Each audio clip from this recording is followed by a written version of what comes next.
Hello दोस्तों, तो स्वागत है आप सभी का आपके अपने यूट्यूब चैनल G4 चैनल में। दोस्तों, जैसा कि अभी हम लोग का हिस्ट्री का क्वेश्चन चल रहा है और ये NMS वाले एग्ज़ाम जो भी स्कॉलरशिप का एग्ज़ाम होता है उसके लिए ये जो भी क्वेश्चन है वो बहुत ही लाभदायक होने वाले हैं। चाहे वो किसी भी एग्ज़ाम की तैयारी करे वो इस क्वेश्चन को देख सकते हैं। दोस्तों, मैं आपको पहले बता दूं कि इस बीच में क्वेश्चन नहीं आ रहा था क्योंकि आप सभी को पता होगा कि कुछ दिन पहले जन्माष्टमी था और जन्माष्टमी में मेला होने के कारण जो है सो मैं वीडियो नहीं डाल पा रहा था। तो इसके लिए मैं आपसे माफ़ी मांगना चाहूँगा। और दोस्तों, अभी जो हम लोग पार्ट 8 तक बात कर लिए थे, तो अभी हम लोग पार्ट 9 पे बात करेंगे। पार्ट 9 पे बात करेंगे कि इसमें हिस्ट्री का जो भी क्वेश्चन लिया वो सारे क्वेश्चन आपको अधिकांश क्वेश्चन जो है सो मध्यकालीन भारत से लिए हैं। मध्यकालीन भारत से आप लोग को पता है कि आप लोग से तो वैसे आधुनिक भारत से ज़्यादा क्वेश्चन पूछा जाता है, लेकिन 2007, 8, 9, 10 की बात करें तो वहाँ पे प्राचीन भारत और मध्यकालीन भारत से भी क्वेश्चन पूछा गया है। इसीलिए यहाँ पे जो भी क्वेश्चन इसमें आपको ज़्यादातर प्राचीन भारत और मध्यकालीन भारत के ही क्वेश्चन मिलेंगे। आधुनिक भारत के क्वेश्चन बहुत ही कम है। और दोस्तों, आप सभी को पता है कि मैंने रीजनिंग का एक वीडियो बनाया था और रीजनिंग का जो वीडियो था सो मेरा आप लोग का सब्जेक्ट था कि ए से लेके जेड तक कैसे याद करें, यानी कि ए से लेके जेड तक इसको अंक में कैसे याद करें। जैसे ए 1 पे आता है और जेड 26 पे आता है, इसको हम कैसे याद करें। मैंने आपको कुछ दिन पहले यही बताया था। और दोस्तों, रीजनिंग का हम लोग का सिलेबस अभी चलेगा, ठीक। मैं इस पे भी काम कर रहा हूँ, अभी अभी PDF बन रहा है। और रीजनिंग का जैसे कि आप लोग को ए का उल्टा पूछना रहता है कि ए का उल्टा क्या होता है। जैसे जेड होता है ना, एल का उल्टा क्या होता है, ओ होता है। तो इस टाइप का भी क्वेश्चन आपको आएगा, ट्रिक के साथ आएगा, ठीक। और साथ में आपको यानी कि एक बार आप याद कर लीजिएगा तो आपको दोबारा इस चीज़ को देखने की जरूरत नहीं पड़ेगी। और रीजनिंग के टाइम में मुझे कमेंट भी आया था कि सर वो कोडिंग डिकोडिंग अल्फ़ाबेट सीरीज इस सब पे जो है सो क्वेश्चन बनाइए, तो बहुत ही जल्द आपको जो है सो क्वेश्चन मिल जाएगा। फिलहाल आप आज ये पार्ट 9 है, पार्ट 10 बनेगा आप लोग का एक और हिस्ट्री का। और इस सब को मिला के जितना भी हम यानी कि 9 तक तो बनेगा ही। और पार्ट ना 1 से लेके आप लोग पार्ट 1 से लेके आप लोग पार्ट 10 तक जितना भी पढ़े हुएगा उसका एक PDF बनेगा जिसका नाम रहेगा पार्ट 11। और यानी कि वो आप लोग का थोड़ा लंबा क्लास रहेगा, जिसमें जो भी हिस्ट्री का क्वेश्चन बचा हुआ है और जो भी पुराना क्वेश्चन था हम लोग उसको क्या कर लेंगे, पूरा कवर कर लेंगे, ताकि हम लोग को दोबारा इस चीज़ को देखने की जरूरत ना पड़े। ठीक है दोस्तों, तो आइए आज की हम अपनी जो है जो भी आज का हमारा सवाल है उस पर हम देखते हैं कि आज का जो हमारा सवाल है वो क्या है। दोस्तों, बढ़ते हैं अपनी पहला क्वेश्चन की ओर। और पहला क्वेश्चन आप लोगों को सामने में दिख रहा होगा कि महावीर का प्रथम शिष्य कौन था। Option number A Bhadrabahu, option number B Sthalabhadra, और ऑप्शन नंबर सी चार्वक, और ऑप्शन नंबर डी जमाली। तो दोस्तों, आप सभी को पता होना चाहिए कि महावीर स्वामी किसके वास्तविक संस्थापक है, तो जैन धर्म के। किसके? जैन धर्म के। आप लोग से पूछ दिया जाए जैन धर्म का वास्तविक संस्थापक। मेरी शब्दों पे आप लोग गौर कीजिए कि मैंने बोला है कि वास्तविक संस्थापक, मतलब कि जैन धर्म का संस्थापक कोई और था, ठीक। इसके बाद जो बाद में आया उसका नाम था महावीर स्वामी, उसे जैन धर्म का वास्तविक संस्थापक माना जाता है। और जैन धर्म में कुल 24 तीर्थंकर थे। कितने तीर्थंकर? तीर्थंकर का मतलब बोल सकते हैं कि एक तरह से उत्तराधिकारी बोल सकते हैं, ठीक। कि कितने धर्मगुरु, चाहे धर्मगुरु बोलिए, जैन धर्म के गुरु बोल सकते हैं उनको, कितने थे? 24। और ये जो जैन धर्म थे वो कैमा थे, तो वो 24 थे। इनका जन्म वैशाली में हुआ था। आप सभी को पता होगा कि इसका जन्म कहाँ हुआ था, वैशाली में ही हुआ था। तो दोस्तों, आप सभी को पता होना चाहिए कि महावीर स्वामी का प्रथम शिष्य कौन था। तो महावीर स्वामी का प्रथम शिष्य आपको ये इसी का जमाली था। इसका जो पुत्र था, सॉरी, इसका जो दामाद था, इसका जमाली कौन था? दामाद। कौन था? दामाद। तो आप लोग याद रखिएगा कि महावीर स्वामी का प्रथम शिष्य कौन था। इसका प्रथम शिष्य जमाली था। क्लियर है दोस्तों? आप लोग को महावीर स्वामी से रिलेटिव इससे पहले ही मैंने और भी क्वेश्चन करा दिए हैं कि इसका जन्म, आप लोग को ये बताना है कि इसकी पत्नी का नाम कौन है, क्या थी। क्या आप लोग को बताना है कि महावीर स्वामी की जो पत्नी थी उसका नाम क्या है। ठीक दोस्तों, बढ़े अपने नेक्स्ट क्वेश्चन की ओर। नेक्स्ट क्वेश्चन देख रहे हो। नेक्स्ट क्वेश्चन हमारे पास है कि बताइए यूनानियों को भारत से बाहर किसने निकाला था। यूनानियों को भारत से बाहर किसने निकाला था। तो दो ऑप्शन नंबर ए है, आप लोग को ऑप्शन नंबर ए दिया चंद्रगुप्त मौर्य, बी चंद्रगुप्त, और तीसरा है चंद्रगुप्त विक्रमादित्य, और डी है अशोक। तो दोस्तों, याद कीजिए यूनानी कौन थे। प्राचीन भारत में हमारे भारत पे दो आक्रमण हुए थे, ईरानी और यूनानी। कौन सा? यूनानी। तो बात करते हैं किसकी, यूनानी की। तो दोस्तों यूनान से जो हमारे देश में आक्रमण किया था उसका नाम था सिकंदर। क्या नाम था, सिकंदर। सिकंदर ने हालांकि भारत पे पूर्ण रूप से जो है सो आक्रमण नहीं कर पाया।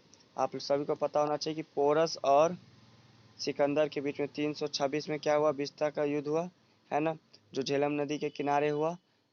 इस युद्ध के बाद जो सिकंदर था वो चाह रहा था कि और आगे बढ़े, लेकिन चंद्रगुप्त मौर्य के गुरु चाणक्य के द्वारा फैलाई गई अफवाह के कारण वो सब आगे नहीं बढ़ पाए, और सिकंदर क्या हुआ, वहीं से भारत भारत छोड़ के चला गया। क्या किया, भारत छोड़ के चला गया। लेकिन आप सभी को पता होना चाहिए कि सिकंदर का ही एक, सॉरी दोस्तों क्या हो गया, सिकंदर का ही सेनापति हुआ करता था सिलूकस निकेटर। कौन हुआ करता था, निकेटर। तो ये सिलूकस निकेटर बहुत ही जिद्दी था। इसने कहा कि मेरा जो राजा था, जो मेरा नेता था सिकंदर, वो तो चला गया पर मैं जो है सो भारत पे विजय करके ही जाऊंगा। और ये वापस यूनान नहीं गया। और फिर बाद में निकेटर और चंद्रगुप्त मौर्य के बीच में युद्ध हुआ, जिसमें निकेटर की क्या हो गई, हार हुई, और चंद्रगुप्त मौर्य की क्या हुई, जीत। और इस जीत में क्या हुआ, तो चंद्रगुप्त मौर्य को क्या सा मिला, तो चंद्रगुप्त मौर्य को मिला जो भी साम्राज्य था, जिस जो सिलूकस निकेटर के कब्जे में था, वो भाग्य मिल गया चंद्रगुप्त मौर्य को। और सिलूकस निकेटर की बेटी हेलेना से भी शादी कर लिया चंद्रगुप्त मौर्य। और चंद्रगुप्त मौर्य ने जाते समय उसको 500 हाथी दिया, किसको, सिलूकस निकेटर को। कह सकते हैं कि वो अपने ससुर को कितना हाथी दिया, 500। और इसी के बाद जो यूनानी थे, सिकंदर सॉरी यूनानी थे कौन, सिलूकस निकेटर, वो भारत छोड़ के क्या हुआ, तो भारत छोड़ के चला गया। बढ़े अपनी नेक्स्ट क्वेश्चन की ओर। नेक्स्ट क्वेश्चन है कि दिल्ली पर सबसे ज्यादा किस वंश ने शासन किया। दिल्ली सल्तनत पर सबसे ज्यादा किस वंश ने शासन किया। पहला है आप लोग का गुलाम वंश, दूसरा है खिलजी, तीसरा है तुगलक, और चौथा है सैयद वंश। तो दोस्तों आप सैयद होता है पर यानी कि यहाँ पे मिस्टेक हो गया, ठीक ना, इसको आप सब लोग सही कर लीजिएगा, ठीक। तो दोस्तों आप सभी को पता होना चाहिए कि दिल्ली सल्तनत पे कुल कितने वंश शासन किए हैं, 5 वंश। यदि आप लोग से पूछ दिया जाए कि दिल्ली सल्तनत पे कुल कितने वंश शासन किए हैं, 5 वंश। और 5 वंश में पहला वंश कौन सा, 5 वंश में और दिल्ली सल्तनत का जो टाइम पीरियड था 5 वंश का, वो कितना का था, तो आप सभी को पता होना चाहिए कि 1206 से लेके 1526, 1206 से लेके 1526 तक ये दिल्ली सल्तनत पे 5 वंश ने क्या किया, इतना दिन कब्जा किया था, यानी कि शासन किया था। और यदि बात करें कि 5 वंश का नाम क्या था, तो सबसे पहला गुलाम वंश। गुलाम वंश जिसे आप लोग ममलूक वंश और दास वंश के नाम से भी जानते हैं, जिसका संस्थापक कुतुबुद्दीन ऐबक। मैंने आपको शायद ये क्वेश्चन पिछले में कराया था। और गुलाम वंश का जो टाइम पीरियड था दिल्ली सल्तनत में, आप लोग याद रखिएगा, 1206 से 90, 1206 से लेकर 1290, याद रहेगा। दूसरा था खिलजी वंश। कौन सा वंश, खिलजी वंश। खिलजी वंश ने शासन किया कितने दिनों के लिए, सॉरी कितने कितने कब से कब तक, तो 1290 से लेके 1320 तक, ठीक। और तुगलक वंश कब किया, तो 1320 से लेके 1414, कितना, 1414। और सैयद किया 1400 लेके 1451, 1414 से लेके 1451 तक। ये कौन किया था, ये गुलाम, ये चारों वंश किए थे। और एक वंश बच जाता है जिसका नाम है लोधी वंश। कौन सा वंश, 5वां वंश का नाम है लोधी वंश। लोधी वंश जो है सो आपको 1451 से लेके 1526 तक किया। कितना से कितना, कितना से कितना किया था दोस्तों, तो याद रखिएगा लोधी वंश किया था आपको 1451 से लेके 1526 तक। तो दोस्तों दिल्ली सल्तनत पर सबसे ज्यादा किस वंश ने शासन किया है, तो आप लोग को याद होना चाहिए कि दिल्ली वंश पे जो शासन सबसे ज्यादा वंश तक किया है उसका नाम है तुगलक वंश। और तुगलक वंश ने जो शासन किया था मैंने आपको अभी बताया था, 1320 से लेके 1414 तक। आप लोग इसका निकाल सकते हैं कि कितना होगा, तो ये 96 वर्ष तक शासन किया था। कितना तक, 96 वर्ष तक इसका शासन रहा। और सबसे कम जो दिल्ली वंश में शासन किया वो था खिलजी वंश। कितना, खिलजी वंश। और ये कितना से कितना था, आप लोग को अभी बताया था, 1290 से 1320, 1320, ये 1320। तो आप लोग देख रहे हैं कि ये बस 30 वर्ष तक ही शासन किया था। तो आप लोग दिल्ली सल्तनत से जो इम्पोर्टेंट क्वेश्चन है कि दिल्ली वंश में कुल कितने वंश ने शासन किया, तो 5 वंश। पहला गुलाम वंश, दूसरा खिलजी वंश, तीसरा तुगलक वंश, चौथा सैयद वंश, और 5वां लोधी वंश। और जो सबसे कम वर्ष तक शासन किया उसका नाम था खिलजी वंश, और जो सबसे ज़्यादा दिन तक शासन किया उसका नाम था तुगलक वंश। बढ़ते हम अपनी नेक्स्ट क्वेश्चन की ओर, और नेक्स्ट क्वेश्चन देखते हैं कि कौन सा क्या है, कि भारत में जैन धर्म का संस्थापक कौन है। भारत में जैन धर्म का संस्थापक कौन है, तो आप लोग को अभी मैंने बताया था। पहला इसका ऑप्शन दिया है गौतम गौतम, दूसरा महावीर, तीसरा चंद्रगुप्त मौर्य चंद्रगुप्त, और डी दिया है अशोक। तो दोस्तों आपको मैंने अभी बताया कि जैन धर्म के संस्थापक कौन थे, तो महावीर स्वामी, ये क्या तीर्थंकर थे, चौवर तीर्थंकर। इतना क्लियर है आप लोग को।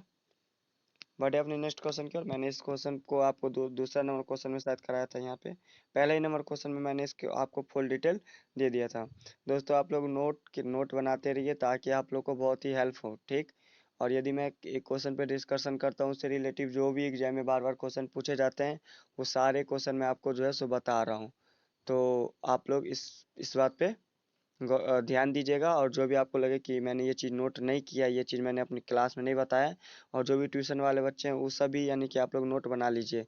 आप लोग सब्जेक्टिव वहाँ पे पढ़ते हैं, ऑब्जेक्टिव यहाँ पे जो भी डिस्कशन होता है, आपको लगे कि यहाँ पे मुझे नहीं पता था, तो इसको क्या कर लीजिए, आप लोग अलग से नोट कर लीजिए, ठीक। बढ़े हम अपनी नेक्स्ट क्वेश्चन की ओर। चार तक हो गया था, पांचवा देखते हैं। यात्रियों का राजकुमार किसे कहा जाता है। यात्रियों का राजकुमार किसे कहा जाता है, तो यात्रियों का राजकुमार किसे कहा जाता है, ऑप्शन नंबर है वेन सांग। यहाँ पे सांग होना चाहिए, सॉन्ग हो गया, ठीक। ये मिस प्रिंटिंग है, आप इसको सही कर लीजिएगा, वेन सॉन्ग हो जाएगा। क्या हो जाएगा, when song, when song, Hiuen Tsang, Hiuen Tsang हो जाएगा, ठीक। तो आप इसको सही कर लीजिएगा, वेन सांग। दूसरा फायान, तीसरा इति संग, और डी नेगास्तिनीर। दोस्तों आप सभी को पता होना चाहिए कि यात्रियों का राजकुमार कौन है, वेन सांग है। वेन सांग कौन है, वेन सांग है। वेन सॉन्ग हो गया, लेकिन इसका सही क्या होगा, वेन सांग। और वेन सांग जो है सो चीनी यात्री था ये, और इसे यात्रियों का राजकुमार कहा जाता है। बढ़े अपनी नेक्स्ट क्वेश्चन की ओर। नेक्स्ट क्वेश्चन है कि कुरान खा किसे कहा जाता है। कुरान खा किसे कहा जाता है, ऑप्शन दिया मोहम्मद गौरी एबक, मोहम्मद, ये दोनों एक साथ, सॉरी यहाँ पे आपको ये दोनों एक साथ है, मोहम्मद गजनबी, और इनमें से कोई नहीं। एबक और मोहम्मद, ये इतना है, ये सी नंबर ऑप्शन है, ठीक। ये जो है सो कितना ऑप्शन है, सी नंबर, ये मिस्टेक मिस प्रिंटिंग हो गया है। तो दोस्तों कुरान खां किसे कहा जाता है, तो दोस्तों मैंने आपको जब दिल्ली सल्तनत पढ़ा रहा था उस टाइम में मैंने आपको बताया था कि गुलाम वंश या दास वंश, या फिर इसको बोलते हैं ममलूक वंश, तो उसकी स्थापना किया था कौन, कुतुबुद्दीन ऐबक ने। और ऐबक जिसे कुरान खां कहा जाता है, क्या कहा जाता है, कुरान खां। ऐबक कुरान के नियम का पालन भी करता था, और ऐबक को कुरान के बारे में अच्छी खासी जानकारी भी था, इसीलिए कुतुबुद्दीन ऐबक को क्या कहा जाता है, कुरान खां। और साथ ही इसको दो और उपाधि मिला है कुरान खां के अलावा। कुरान खां के अलावा इसको एक लाख बख्श की उपाधि मिला है। ये जनता में लाखों रुपया दान किया करते थे, इसीलिए इसको क्या बोला जाता है, कुरान खां। और तीसरा है हातिम द्वितीय। हातिम द्वितीय याद, ये लोगों की भलाई भी बहुत ही करते थे। जो आदमी लोगों में एक लाखों रुपये बांटे, तो वो एक तरह से लोगों की भलाई ही करते थे, तो इसीलिए इसको हातिम द्वितीय के नाम से भी जानते हैं। तो कुरान खां किसे कहा जाता है बताइए, Qutubuddin Aibak, option number B, Qutubuddin Aibak, ठीक। और कुतुबुद्दीन ऐबक से इंपॉर्टेंट बात जो भी थी, मैंने आपको बताया था कि कुतुबुद्दीन ऐबक ने अपने गुरु गुरु को समर्पित करने के लिए कुतुब मीनार की नींव रखी थी। अपने गुरु की याद में, बख्तियार काकी की याद में इसने क्या किया था, कुतुब मीनार की नींव रखी थी, ठीक। और ये पहला ऐसा शासक था जो क्या हुआ, घोड़े से गिर के इसकी क्या हो गई, मृत्यु हो गई। घोड़े से गिर के क्या हो गई, इसकी मृत्यु हो गई, याद रहेगा आप लोग को। और इसका उत्तराधिकारी आराम शाह, लेकिन आराम शाह एक अयोग्य शासक रहता है, इसीलिए इसका उत्तराधिकारी हम लोग इल्तुतमिश को बोलते हैं। किसको, इल्तुतमिश को। और इल्तुतमिश इसका कौन रहता है, दामाद रहता है। कौन रहता है, दामाद रहता है। बढ़े अपनी नेक्स्ट क्वेश्चन की ओर। नेक्स्ट क्वेश्चन देखते हैं क्या है। बौद्ध धर्म के कितने संप्रदाय हैं, दो संप्रदाय हैं। बौद्ध धर्म के कितने संप्रदाय हैं, दो। पहला कौन ऑप्शन है, शिया और सुन्नी, दूसरा दिगंबर और श्वेतांबर, तीसरा हीनयान और डी है, इनमें से कोई नहीं। दोस्तों बोल रहा है कि बौद्ध धर्म के दो संप्रदाय, आप लोग को यहाँ पे क्लियर कर दिया गया है कि बौद्ध धर्म के कितने संप्रदाय है, दो। तो आपको बताना है कि कौन सा है, तो आप सभी को पता होना चाहिए, हीनयान, एक सेकेंड, हीन यान, और दूसरा महायान। क्या है, महायान। आप लोग को जैसे कि ऑप्शन नंबर सी में मिल रहा है, ऑप्शन नंबर सी में। तो बौद्ध धर्म के कितने कितने कितने संप्रदाय थे? 2। और संप्रदाय पहला हीनयान और दूसरा महायान। दोस्तों, भगवान बुद्ध के मृत्यु के बाद भगवान बुद्ध ने किसी को भी अपना उत्तराधिकारी नहीं बनाया। जैसे जैन धर्म में 24 थे, ठीक, 24 यानी कि गुरु हुए, लेकिन भगवान बुद्ध ने बौद्ध धर्म की स्थापना की और इसने किसी को भी गुरु नहीं बनाया। भगवान बुद्ध के मृत्यु के बाद बौद्ध धर्म 2 संप्रदाय में बट गया, पहला हीनयान और दूसरा महायान। दोनों की विचारधारा अलग अलग थी। हीनयान जो भगवान बुद्ध के बताए गए रास्तों पे चलते थे। महायान भी चलते थे लेकिन पूर्ण रूप से नहीं। जैसे कि महात्मा बुद्ध मूर्ति पूजन में विश्वास नहीं करते थे, तो हीनयान जो था वो मूर्ति पूजन नहीं करता था, लेकिन महायान क्या करता था? मूर्ति पूजन करता था। तो दोनों की विचारधारा अलग अलग होने के कारण बौद्ध धर्म के कितने संप्रदाय बन गए? 2 संप्रदाय। पहला संप्रदाय कौन सा बना? हीनयान। और दूसरा कौन सा बना? महायान। क्लियर है? बढ़े अपनी नेक्स्ट क्वेश्चन की ओर। आइए हम अपना नेक्स्ट क्वेश्चन देखते हैं। नेक्स्ट क्वेश्चन है कि जैन के 2 संप्रदाय हैं। देखिए यहाँ पे आपको मिल रहा है कि जैन के 2 संप्रदाय हैं। तो आप लोग को पता होना चाहिए कि महावीर स्वामी के बाद जैन धर्म भी 2 संप्रदाय में बढ़ गया। तो ऑप्शन नंबर ए दिया है शिया और सुन्नी, बी दिया है दिगंबर और श्वेतांबर, हीनयान और महायान, और डी दिया है इनमें से कोई नहीं। शिया और सुन्नी तो आप सभी को पता होगा, इस्लाम धर्म से संबंधित है। हीनयान और महायान किससे संबंधित है? बौद्ध धर्म से। इनमें से कोई को तो ऑप्शन ज़्यादातर ये तो बस ऐसे ही दे दिया जाता है, बस दिखावे के लिए ऑप्शन दिया जाता है। इसका सही ऑप्शन क्या हो जाएगा? दिगंबर और श्वेतांबर। दिगंबर और श्वेतांबर। तो बौद्ध धर्म के सॉरी जैन धर्म के कितने संप्रदाय हैं? 2 संप्रदाय, दिगंबर और श्वेतांबर। दोस्तों, तो आज का जो हमारा क्वेश्चन था, जो भी हमारा हिस्ट्री का क्वेश्चन था, वो यहीं पे हमारा खत्म हो जाता है, ठीक। और कल हम लोग नेक्स्ट पार्ट लेके आएंगे। यहाँ पे आप डेट को मैं ये हाइड कर देता हूँ, है ना। मैं इसको थोड़ा जो है सो इसको हाइड कर देता हूँ, क्योंकि मैंने ये जो है थंबनेल वो मैंने पहले ही बना लिया था और वीडियो बाद में अपलोड होगी, ठीक। तो इसीलिए मैं इसको हाइड कर देता हूँ। और दोस्तों, आप लोग तैयार रहिए कि जो हमारा पार्ट 11 होगा वो NMMS हिस्ट्री या का जो भी यानी कि 2007 से लेके, यहाँ पे मैं थोड़ा इसको जो भी 2007 से लेके 2023 तक जो भी क्वेश्चन पूछा गया हुआ है इतिहास का, हिस्ट्री का, वो मैं आपको सारा का सारा क्वेश्चन करा दूंगा। दोस्तों, इससे पहले मैं आपको एक और क्वेश्चन लास्ट में पूछ के जाऊंगा कि हिस्ट्री के फादर किसे कहते हैं, यानी कि फादर ऑफ हिस्ट्री कौन है, इतिहास के पिता कौन है। इसका आंसर आपको कमेंट बॉक्स में देना है। और जो भी स्टूडेंट, एक सेकेंड, ये क्या हो गया। और जो भी स्टूडेंट, यदि जो भी स्टूडेंट नोट नहीं बना रहे हैं वो नोट बना लीजिए। और रीजनिंग के लिए भी आप लोग तैयारी है, क्योंकि आप लोग का एग्जाम बहुत ही नज़दीक है। हमको लगता है कि दिसंबर या फिर आप लोग को लास्ट वीक दिसंबर या फिर फर्स्ट वीक जनवरी में आप लोग का एग्ज़ाम ले लिया जाएगा। तो जो भी ट्यूशन के स्टूडेंट हैं और जो भी ऑनलाइन तैयारी करते हैं उन सभी से आग्रह है कि आप सभी अच्छे तरीक़ा से पढ़ते रहिए। एक लड़का था, वो बोल रहा था कि रीजनिंग का जो है सो हमको समझ में नहीं आया सही से, तो मैंने उसको बताया किस तरीके से आपको देखना है। और पहले यदि आप रीजनिंग का 50 मिनट का वीडियो बनाए तो आप लोग अपने माइंड को स्थिर करके देखिए। ऐसा नहीं है कि 2 मिनट देखे नहीं समझ में आ रहा छोड़ दिए, नहीं। यदि ट्रिक के साथ है तो आपको थोड़ा टाइम लग सकता है, लेकिन हाँ, एक बार ये आप याद कर लीजिएगा तो दोबारा आप लोग भूलिएगा भी नहीं। तो वीडियो ज़्यादा लंबा नहीं हो इसीलिए, ठीक। हमारा जो क्लास था, जो भी हमारा आज का क्वेश्चन डिस्कशन था, यहीं पे बंद करते हैं। और आप लोग आज का जो भी क्वेश्चन होगा, हमको लगता है कि क्वेश्चन की संख्या तो 8 था, पर हमको लगता है कि आप लोग नहीं नहीं तो कम से कम 50 क्वेश्चन जो है सो आप लोग को याद आ गया होगा, ठीक। तो इसी तरह से पढ़ते रहिए, ओके। और मिलते हैं हम अपनी नेक्स्ट वीडियो में। धन्यवाद।